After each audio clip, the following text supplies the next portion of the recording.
Welcome to the Crypto Podcast. You can find all the episodes on thecryptopodcast.org.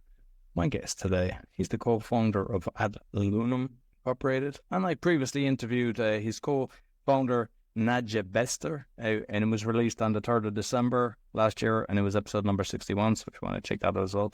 And my guest, he's a seasoned entrepreneur, mentor, investor, international speaker, and advisor in the Web3 space. He's spent years evaluating token-based investments, first as an analyst and a regular guest on the Crypto Now Show, and then later as an investor and tokenomics experts evaluating tokens, their teams, and closing over 200 institutional investments in the early stage Web3 companies for a portfolio company publicly listed in Canada and Germany. He's a startup mentor with the Stanford AI and Web3 Research Lab Association, Silicon Valley-based Founders Institute, and with the Department of Information Technology, Government of Goa, and advisor of, it looks like REV3AL, but it's REV3AL. Yeah, that's how it's pronounced, REV3AL. Okay, cool. Yeah.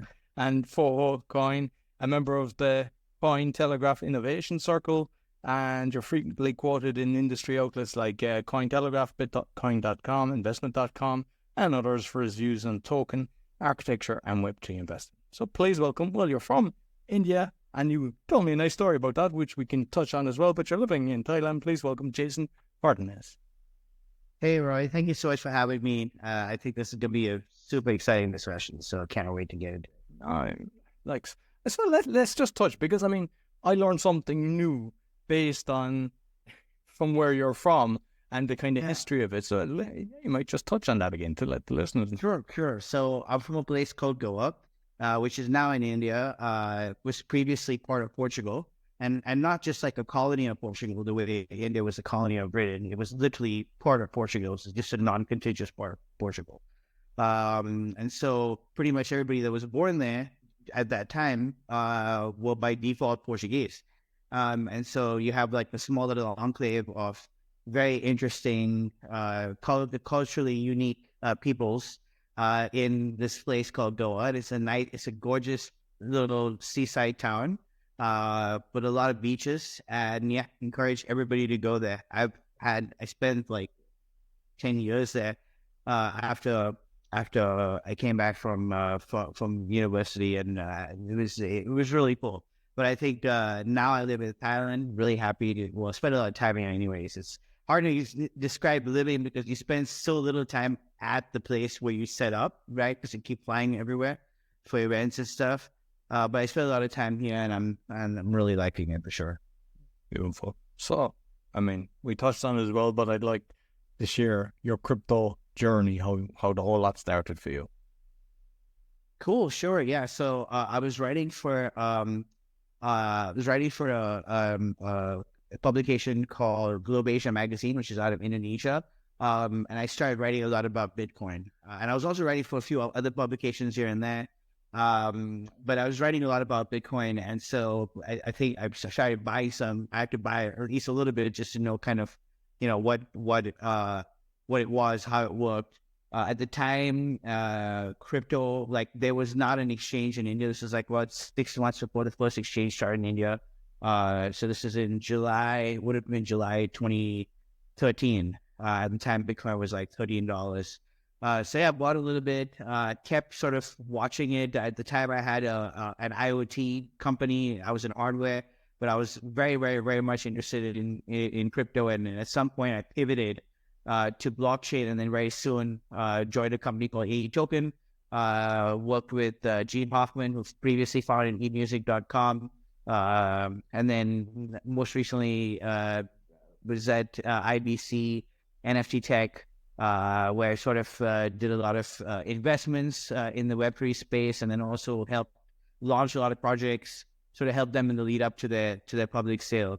Subsequently, I started AdLunam with Nadia and my other co-founder, Lawrence Hudson. Lawrence founded Travelocity back in the 90s in the US. So yeah, very, very, and then of course, Nadia has massively accomplished herself. And so yeah, it's been quite a ride since. Really exciting to be in this space, but particularly in the IDO space, you're really at the forefront of brand new projects launching. And so you see a lot of innovation. I think that for me has been super exciting. And I've seen that in India, the uptake in crypto or blockchain technology is massive now, and I think it's one of the biggest in the world. I know you've got the biggest population, but as far as startups as well, are they kind of leading the field in that as well, or is it just kind of users? Yeah, it's a really good question. I think India is not very, very friendly when it comes from regulatory perspective when it comes to crypto. I think maybe some of that might be changing, but like from the perspective of, I used to head an exchange in called the India operations of an exchange called X-Ray. And one of the things that was constantly frustrating is because our on ramps essentially kept going down. So you'd have an on ramp where that's how INR funds ending up on the exchange, and sometimes that usually required a regulated intermediary that was obviously able to take part in a regulated manner in India. But then what would end up happening was, regardless of how many of these regulated entities you work with, they would constantly have issues where there'd be complaints, they would go down, they would go back up. It was very, very, very difficult to have any sort of consistent, offer. I mean, I know Coinbase left India recently for the same reason, because they made a big announcement that they were going to have take what do they call it, IMPS payments, so that what's known as UPI, and I think everybody in the crypto industry was kind of like, wait, what? Because doing that would make things enormously complicated, and we realized that that's not going to last long. And sure enough, it didn't. So like the next day, they were like, "Oh no, we're not doing that anymore." And so what I would say is, like, I find that for a lot of the people in crypto that start off in India, when they're to be successful, they're not in India anymore. So I think that's telling in terms of sort of how the government as a whole views crypto. Now that's changing a bit. I know a few exchanges have gotten certifications to run officially in India, but it's a place where I don't know if very many crypto field people really feel welcome. There've been any number of incidents where you really feel like your head's on the chopping block, and it's like, is it really even smart to stay around, right? So I think a lot of people feel that way. And I'm not sure, are you based, like, I know you're located in Thailand, but is the company from Thailand, and how are they kind of embracing technology? So I mean, again, the base, like I spend a lot of time here, but I also spend a lot. I'm a Dubai resident. I'm also a digital resident of Palau. You've probably heard of that whole thing. It's a big, very, very interesting thing that country is doing. But yeah, and I'm also a resident of India, and so essentially I travel like between these places whenever I need to, right? And then there's of course like conferences around the world that we're often speaking at. A lot of that happen in Dubai, so we spend an awful lot of time there. But then also in India, I still have a house there and everything. So it's a lot of travel, like back and forth. But I would say like it feels like in Bangkok that the scene for crypto, at least on a community level, seems to be more happening, at least than Goa for sure, or where I was at, because again, Goa is not quite a tier 1 city, so you don't have a lot of people that are on the cutting edge of technology working around there. So that's sort of one of the things. But I think it becomes really difficult. Like Bangalore is such a hot scene, but you see, most of the top tech leaders, like they move off to like other places and they'll work remotely, because again, it's become for a lot of people in crypto, it's quite a stressful environment, I think.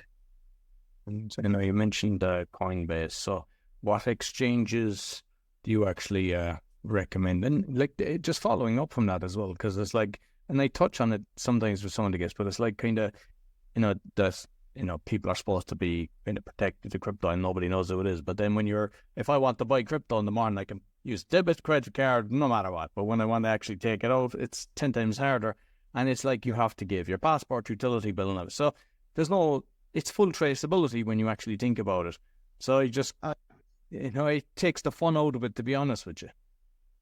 So I tell you, I mean, that's not something most crypto exchanges really want. What it comes down to is your off-ramp, which could be Sygnum Bank, in some cases, Signature Bank, in other cases. These were really two of the bigger banks that would sort of serve crypto companies. Probably that is still true today. And so they had various rules. Like they'll meet with you, your compliance guy, and then they'll say, look, you have all these things to make sure. So if you're not doing KYC when people deposit, you have to do KYC when people deposit. Like you have to do X, Y, and Z in order for us to keep giving you that off ramp. Now, if you're in a crypto exchange, you need an off ramp. There's only so many off ramps available. So you basically are forced to fulfill all of these rules, and then those banks essentially get their rules from from government and wherever regulated bodies that they're regulated out of. So sometimes, even if they can't, like, crypto is enormously traceable. So, because even if, for example, a crypto exchange refuses to give information, they could bully a bank that the crypto exchange is off-ramping, and because that bank will be regulated in that country, right? So they can just bully the bank into giving them certain information. So it's really, really difficult to even maintain, for example, customer privacy. The one exchange that I would definitely recommend is the one that I was formerly at. That would be XRX. XRX was one of the few companies majority funded by the Taiwanese government. They recently, this is last week, got an $18 million investment from Tether, which is a very sizable investment, but particularly for this company, but also, as in the broader scheme of things. That's not a small stake. It's practically a big piece. And so, so I definitely like XRX. One of the reasons is they have this product called proof of user balance, where you can actually go and look on the Merkle tree and make sure that your balance is actually sitting there. So there's not a lot of accountability with exchanges normally, where exchanges have been known to send funds here, send funds there, stake it. But here you can actually make sure that your funds are on the exchange. And I think that's super important if you're dealing with a centralized exchange. So that's one thing I like about them. Another exchange that I like in Europe, this would be in Asia. If I was working in Asia, that would be the place I would look at. Another exchange, so they're very active in Singapore. XRX in Singapore just has just picked up some new money licenses. But in Europe, I use CoinMetro. I like CoinMetro a lot. CoinMetro is founded by Kevin Marco, who is me and him used to have a podcast together called Crypto Connoisseur a long time ago.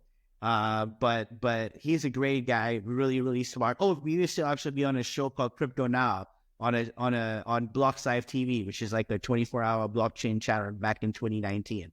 Like they're now defunct.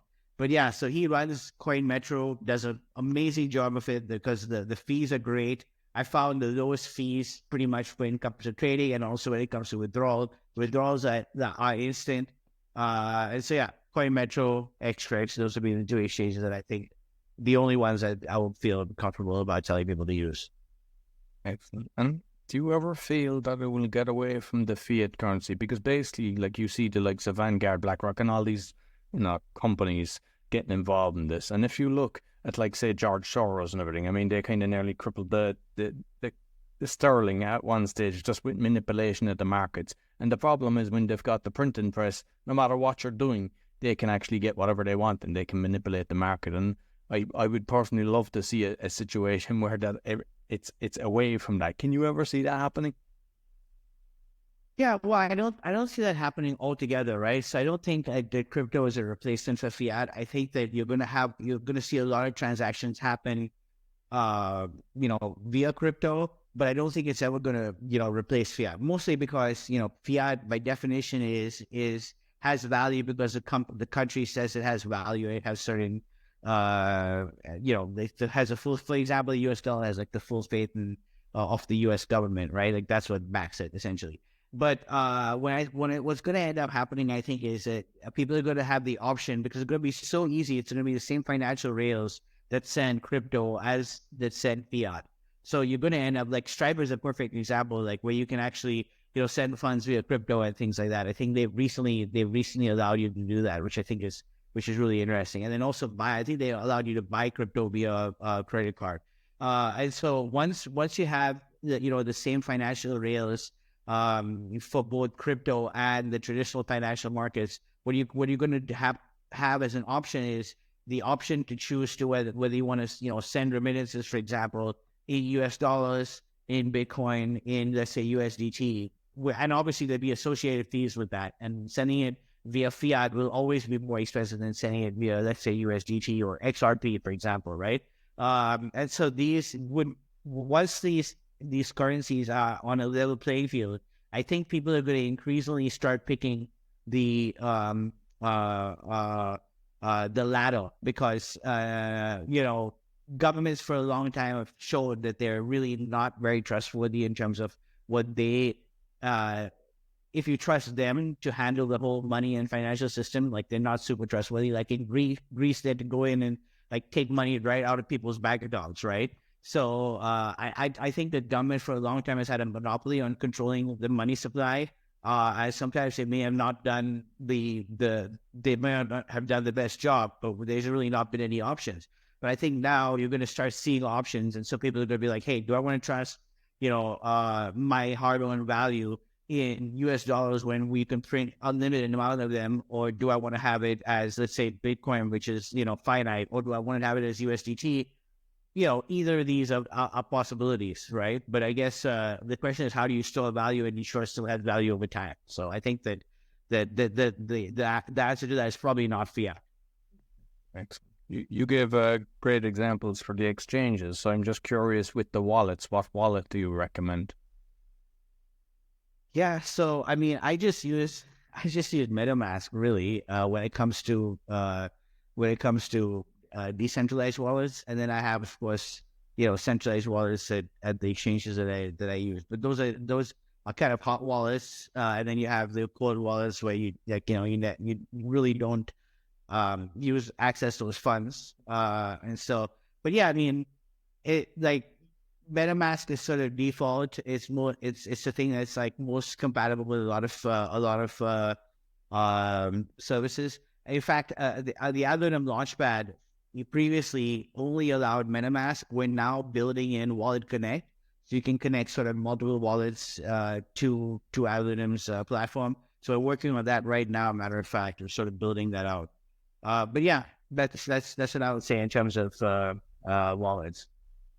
Like with I remember like the MetaMask, the reviews on that, because I know a lot of people use it, but there's a lot of people have been kind of like hacked and everything. It's some like 15% that was negativity, which is a shame that happens. Like the fear is when you're kind of connecting to a wallet on an exchange that you don't know, that you make an assumption. How do you know that that's not scammers that are actually after creating something and you're just after giving them your wallet details? Yeah, you don't. You definitely have to check. So do your own research goes 10 times for this industry for sure, right?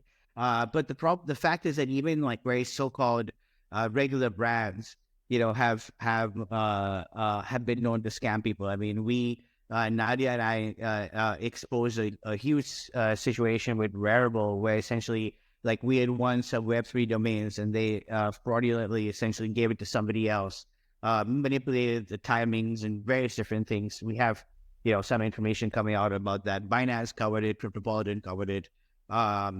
So yeah, I mean, there's information out there that has not been, for example, disputed by guys like REV3AL, Unstoppable, for actual things that should be scams, right? So when you have like brands like that caring so little about their reputation as to not really give out decent explanations, I think it's very difficult to like hold smaller, services here and there to account that are not billion-dollar companies, and not multi-million-dollar companies. And then, of course, you have the straight scams, right? So like where's like one website that's masquerading as another website, and you connect your wallet, and then your wallet is drained. So I think crypto has a while to go before it's easy to use. And I think like Jack, the Twitter guy, like he had said at one point that he was going to be looking into like Square and using sort of trying to fix crypto payments to where they were easier and cheaper. But that's not quite happened. It's still really complicated. Like nobody really knows how to be fully safe when they're using crypto, particularly with decentralized wallets and stuff like that. And then when you have centralized wallets, then that's not your money. You're not the keys, not your crypto, right? So it's like either ways, you're kind of in a danger, right? In a danger zone. I know a guy who's a very close friend of mine who's been in the crypto industry for years, who had exactly this happen to him, where basically all his funds were drained out of his wallet. So he had tokens of a company that he'd been working for several years. He lost all those tokens. And there was really no way to recover them. They traced them to Binance, but there was no way to like actually recover those tokens. So you can just imagine how heartbroken somebody like that would be. But like, yeah, I think that crypto is a way to go before it's friendlier and easier to use, to where, you know, anybody can feel Like, safe. there's so many people that are being scammed. I mean, a few people on the show. There's a friend of mine, he had $500,000 he'd taken, and another guy that was on the show over 100,000. And like, if you go, like, so if that went to Binance and they know your customer, and the same with like the websites and everything that they use, you know, they have the fraudulent websites, like there's usually kind of traceability for the website. I'm sure you can catch them. It's just that, like, recently, I had somebody that was supposed to do marketing, and they were fraudulent. They got paid, but it was like, I done research. I saw all the followers and everything, and done the call, the whole lot. Like, and I usually spot things straight away, and I got caught. And I even went on to the police, like, and the crap that I got back was like, oh, you need somebody in the country that's it was like, it's not our problem, basically. Like, and I was like, so in reality, if that was taking money from the taxpayer, like, you know, like the government wanted it, they'd have it sorted in a minute. But because it's you, oh yeah, that's not our problem. And like, I don't know, is there a way of getting an organization that even if they take 10%, because I think if somebody loses everything, they'd be very happy to give 10%, but there has to be ways of catching them, like, because there's always levels that they make mistakes at. Yeah, I mean, there's a company called CipherTrace who we used to work with at XRX, possibly still work with them. And essentially, it allows you to sort of trace, ensure that the funds that are being deposited into your account don't come from sources like terrorists, you know, The American government.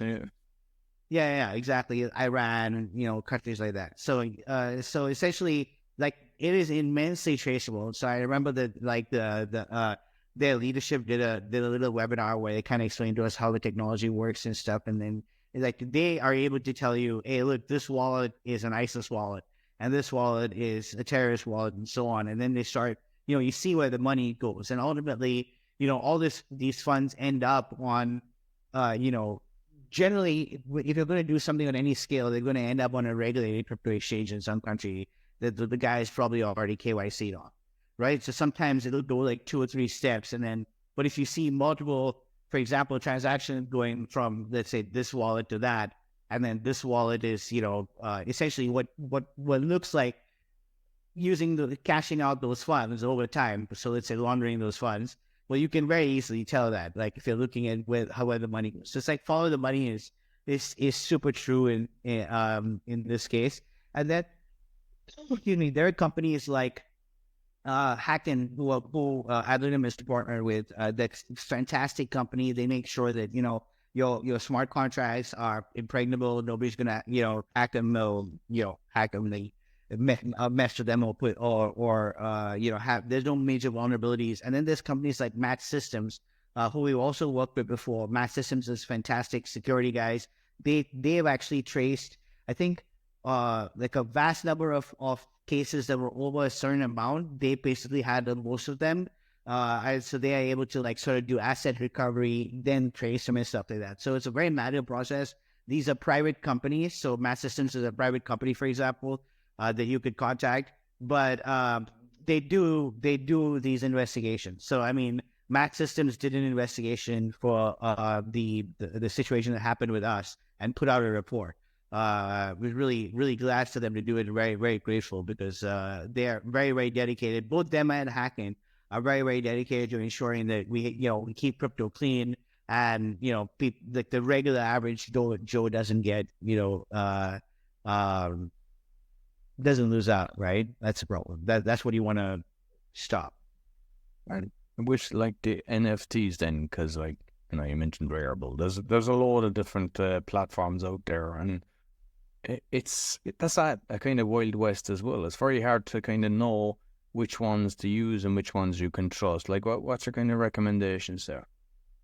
Yeah, so I mean, I think Magic Eden is probably one of the better NFT platforms. I think the problem is these things are so much in flux that it's very, very difficult. I don't know the name of the exchange offhand right now, but there was a very large exchange that we were partnered with. We went back to look at kind of what they're doing. They're really well known. I'm talking like maybe the top 20, top 50 exchange.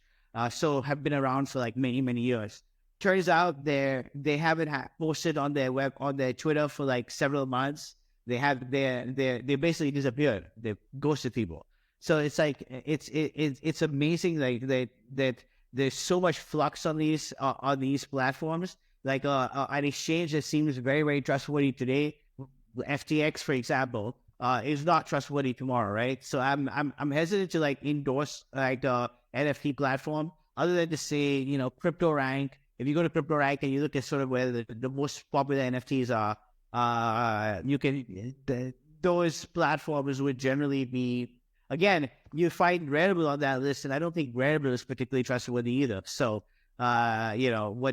whatever that's worth. So I guess, you do have to be careful. The most dangerous area, I think, right now is meme coins. You have like the craziest things happening with these meme coins, particularly Solana meme coins. So you have people that like are setting themselves on fire to increase like the price of their meme coin. People are like taking off their clothes to increase, like live streaming themselves doing things. It's just madness, right? Like guys live streaming themselves, like speeding through places. And all this is sort of to like increase the value of a meme coin. But a meme coin by definition has no utility, right? And then you have guys like that are really crypto stalwarts. So I won't name them offhand, but there's a couple really well-known crypto influencers, and you hear them talk about meme coins. And I distinctly heard literally both of them saying that the criteria that you use to decide whether or not you'll invest in a meme coin is whether you find the meme funny. Now, how is that an investment? How is that remotely a way to make a buy? Like, I know somebody who messaged me the other day saying, hey, he's thinking of launching a coin on pump.fun. And I'm just I mean, this is I hope this whole thing disappears quickly, because what's going to end up happening is so many people are going to lose money on here. What's the point of being, a crypto project that's like trying to build actual utility, trying to set up partnerships, like doing all this whole thing when other guys are setting up meme coins, admitting that they're a total scam, and then making more money than the legit companies that are trying to build an actual business. Like, it's complete madness, right? And so anybody who loses money here is not going to then turn around and put it into something that's, legit, because it's not as much of a, what's the word? It's not as much of a lottery, kind of, like with meme coins. So sometimes they win, sometimes they lose. But when you have a legit company that's building something, well, it's going to grow probably on a very, not quite linear, maybe exponential, but not quite at like a meme coin, and so they're not interested in putting money there. And if they lose money, they're even less likely to put it there. So you have like an entire generation of people that are coming into crypto that will probably never try this again. So with the coin then, the FOHO, FOHO coin, what exactly, tell me a bit about that. Yeah, I mean, this is a while ago. I don't have very much to do with that company anymore. Essentially what they were is like a real estate company. So I think they're very early on in the whole, what's known as RWAs today, real world assets type thing. One of the problems is RWAs are almost always, because they represent a real world asset, they're almost always a security, right? Because let's say you're talking about, real estate, you're talking about gold so let's say silver. This is a real world asset. So by definition, if you're allowing a person to invest in it, you're clearly allowing an investment in a security, right? Which brings a whole bunch of set of other regulatory issues. So for example, in the US, before you can can release a security, you have to basically, well, first of all, they use a Howey test to determine whether something is a utility or a security. RWAs are almost always going to be securities as far as the US are concerned. I think there's some places like in Switzerland that view it differently, but companies aren't regulated by the place that they're from. Well, in this case, investors aren't really regulated by the place that they're out of. They're regulated by who the investors are, where those guys are from. So you have enough people from the US somehow end up over there, and now that is de facto being regulated or could be brought up by the SEC as basically offering an underserved security. FOHO was interesting because what it did was, while it was a real estate company where they were essentially selling these NFTs that were backed by real estate, they had a utility token called FOHO Coin. And essentially the utility of that token was that you could buy the NFT, but in order to buy the NFT, you still had to, the NFT itself was a security, right? So this NFT represented like a property, and then you could fractionalize that property. But that NFT was a security. And so you could use the utility token to buy the security token, provided you met the criteria that you would need for that particular country to invest in the security. So what that did is, from a tokenomics perspective, it decouples the price of the NFT from the price of the fungible token, because the fungible token can sort of increase and decrease and can have a certain degree of speculation, whereas the NFT is very, very firmly tied to that real world asset. So that's kind of the concept of FOHO. Although what they did was eventually they started to accept US dollars to purchase these NFTs. And essentially what that did is it sort of collapsed value from their native token, because if I can buy, spend US dollars, it's probably much more convenient for me to just do that than to buy FOHO coin and then use it to, buy these NFTs. So yeah, that was that though. And like you're kind of with different startups that you get involved. Like, so, I assume there's a common denominator of errors that people make. So what do you see that's kind of like most of them make this mistake? Sure. So I'll tell you, like, I think the most, early projects, I think, a lot of companies, particularly with tech focused founders, like they believe that, if they put out a project, if they put out a product, let's say it's, you just invented a cure for cancer. It doesn't matter. You're not going to have VCs banging down your door to put in money. Like, that's what these technical founders assume. That it's a technical problem, and then once they fix the technical problem, the money will just flow in. In crypto specifically, it's a very, very, very much a clicky industry. So you'll have various different cliques of investors, and it doesn't matter sort of where. It doesn't matter if you have the funds; it's where those funds came from, right? So every project that's launching for a public sale will have a very limited number of tokens that they can sell pre-public, right?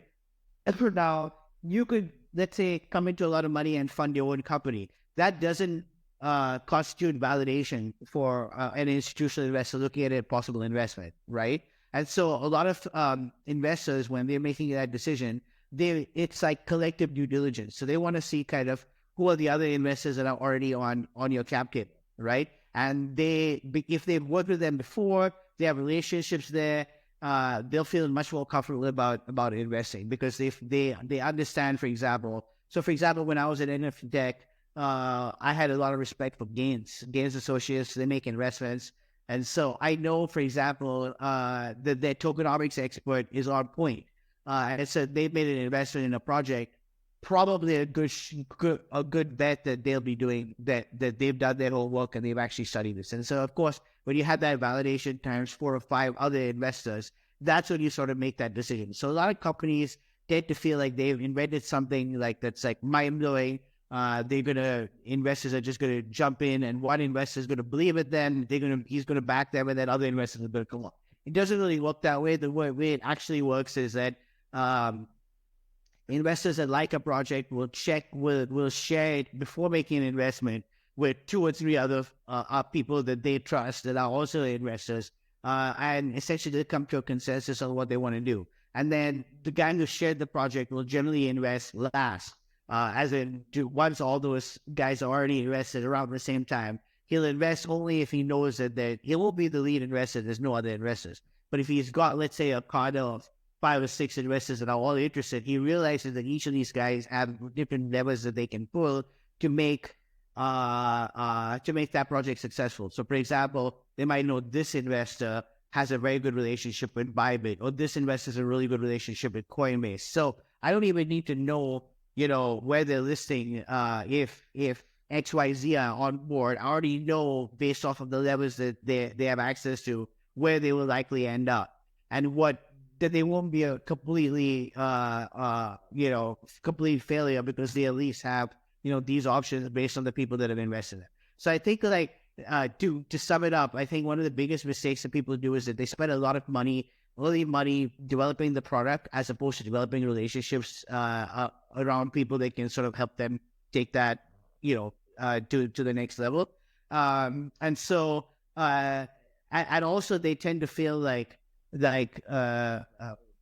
tend to not quite value the importance of early investors.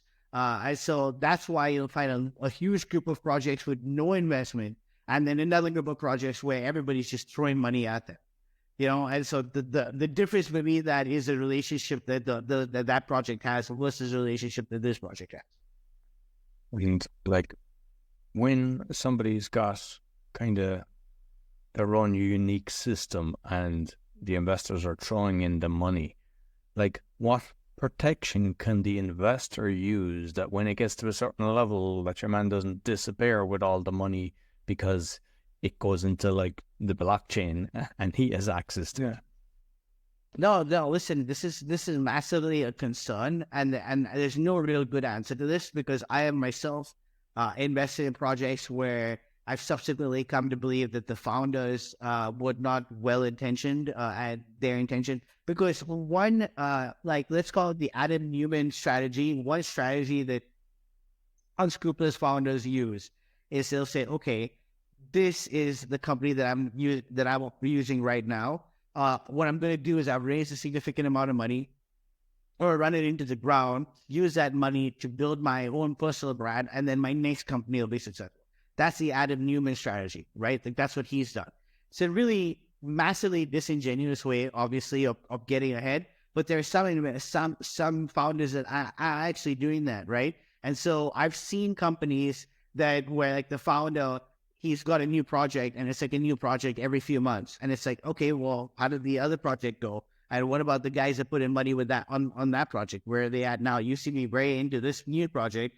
Where's the passion for that previous project that we heard of 6 months ago? What's going on with that, right? So I think that when you're funding a founder, when you're funding a company, you're really just funding the founder, and you have to have a lot of trust in that particular person to see the product through to the end. And so that's why that goes back to my previous point about the clicks, right?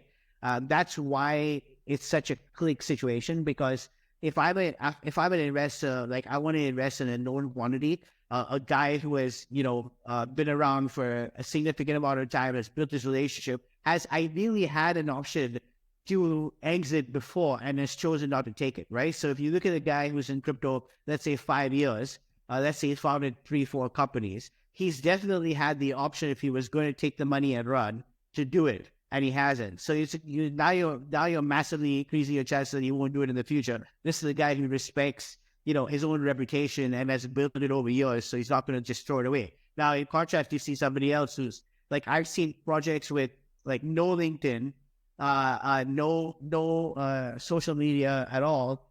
You look at the founders, they're not doxed. If I don't know who the founders are, how am I going to give any money to anybody? I'm not giving money to somebody named Crypto 8, or something like that. Like, that's ridiculous, right? Like, I have to give it to a person, and that person has to be trustworthy. So, this whole thing of undoxed founders, I think, like, if you're putting money there, like, you're just asking for trouble. I'm sure that there's some that are very, very legit, I'm sure, but that's not that's not a risk that I would take. So, And I'm curious how, like, with especially inheritance at this stage now, because nobody knows what's around the corner. Something could happen to us, and I get a brick fall off a roof or something land on our head. Like, protecting that it goes to your loved ones, that your assets go to it. It seems to be like a very risky, and then getting different answers for that. And I'd love to know your take on that. How you can actually make sure that your wallet with all your assets gets passed on in such a way that you're not going to be ripped off before you actually, kick the bucket. oh yeah, well, I mean, I have no use for money once I'm gone, anyways, right? So I know, but like, for example, for me, like, I'd want my children to have it, and it's like, because sometimes people, like, they're trusting their solicitor. I mean, I've seen solicitors selling houses a few times, and there's a lot of fraudulent solicitors, a lot of fraudulent accountants and everything. So it's like, it's a hard one to navigate, to protect you, but also to ensure that it gets passed on. Yeah, well, I mean, I think there are certain I think there are even services that you can sign up for where they ensure that, like, if somebody passes on, the keys are given to the next of kin and so on. I know that this happened at X-Rex. When I was at X-Rex, one of my close friends who had signed up, unfortunately, he passed away, and so like, there was an actual procedure in terms of his daughter would have to provide his death certificate and so on, and then she would be able to get control of his wallet and so on. But I mean, I think when it comes to it's a sticky situation, because anytime you write any information down, you're also risking that somebody else could have the access to that information. But I think people are using cold wallets, and people are putting their keys on paper and then putting it in safe deposit boxes. I think, given the fact that our system is the way it is now, I think that might be the way for people with a lot of crypto that are more traditional to maybe just store their things in their safe deposit, like their keys in their safe deposit box along with their gold or whatever. And that's probably the most likely that ensures that their descendants get access to those funds, because they're going to get access to that gold and so on. So if the keys are there, presumably they'll know what to do with it.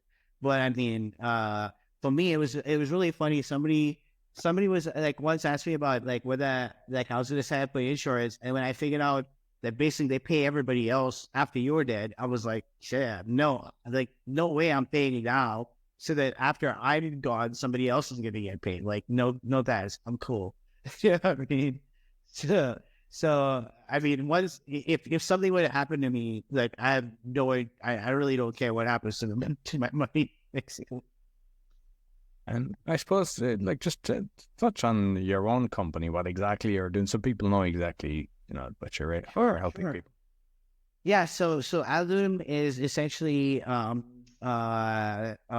launchpad accelerated incubator. So what we do is we will help projects in the lead up to their IDO or IEO. So that means getting them, like we call it 0 to IDO. We have a 0 to IDO accelerator, and essentially gives them everything that they need to get from like you're really starting having a product, but then trying to figure out, either tokenomics, how to construct a token around it, how to bring the right advisors, investors, institutions on board. So we have an advisor network where we have some in-panel advisors that we connect with projects.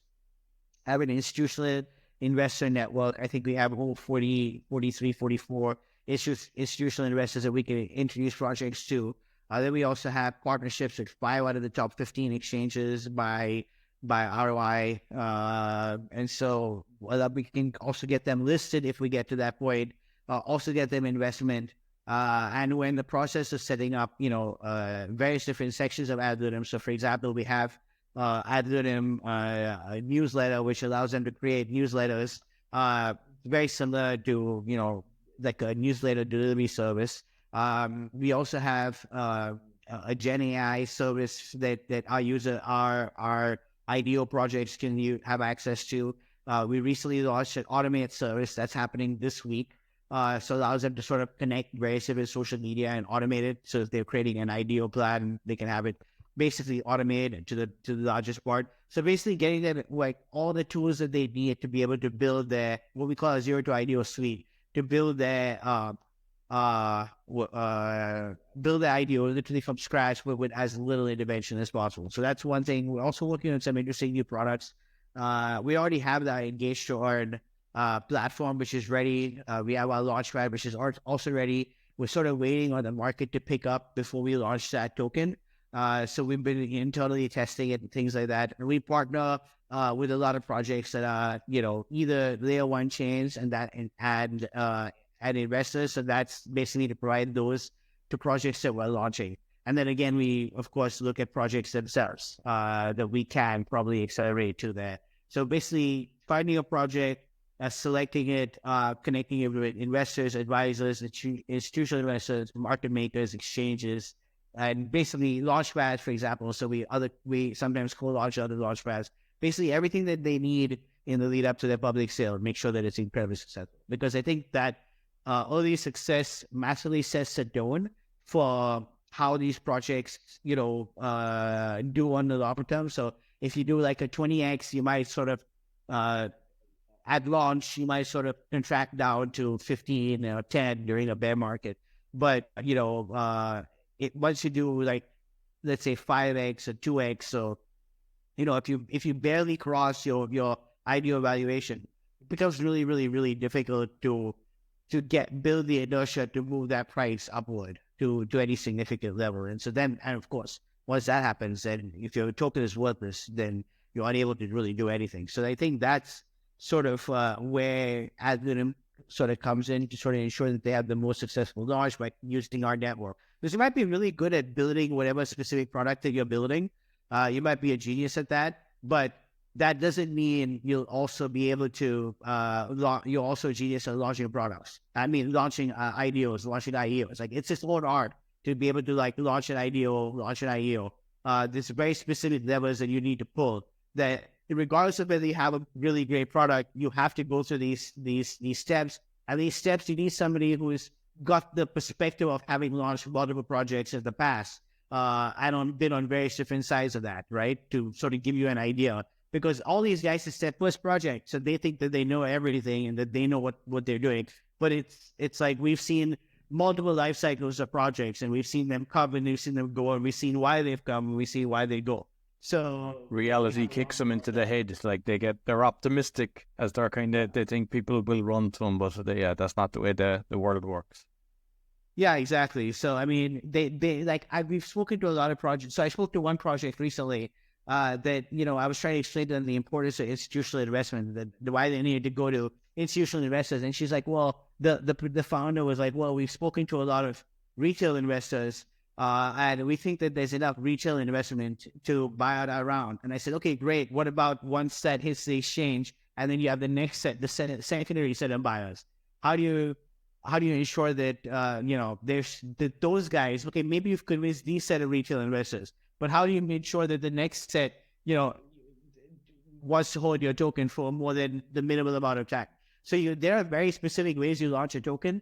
Mostly that involves, targeting the institutional investors first, because that sets the tone, and then, sort of retail investors get it from there. The reason you can't directly go to retail investors is because the retail investors are different at all different times. So what you need is for them to all be getting the information from, multiple institutional investors that they trust, as opposed to you directly trying to sell to each retail investor, which is literally impossible, right? So there's a very specific way that you promote projects, and if you try to do it differently, reinvent the wheel because you think you're special, it's not going to happen.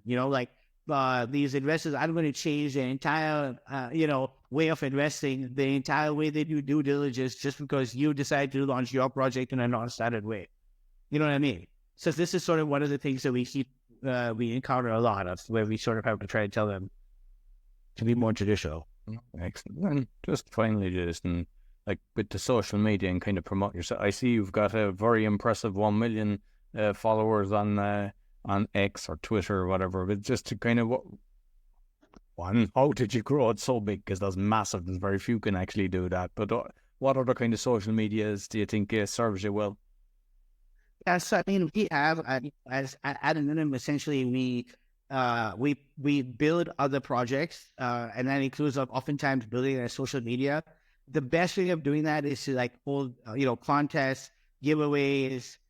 We do these things where you have to do, let's say, multiple different. It's almost like quests where you have to, let's say, follow a company. You follow this, you retweet that, and once you've done all these things, then you get you're officially an entrant, right? So we've done that a few times to grow both our own social media following, and then of course, like a lot of times the company will experiment with my accounts, mostly because like why better than experimenting with the official company account anyways, right? So a lot of times it's grown using contests, just like putting out crypto content.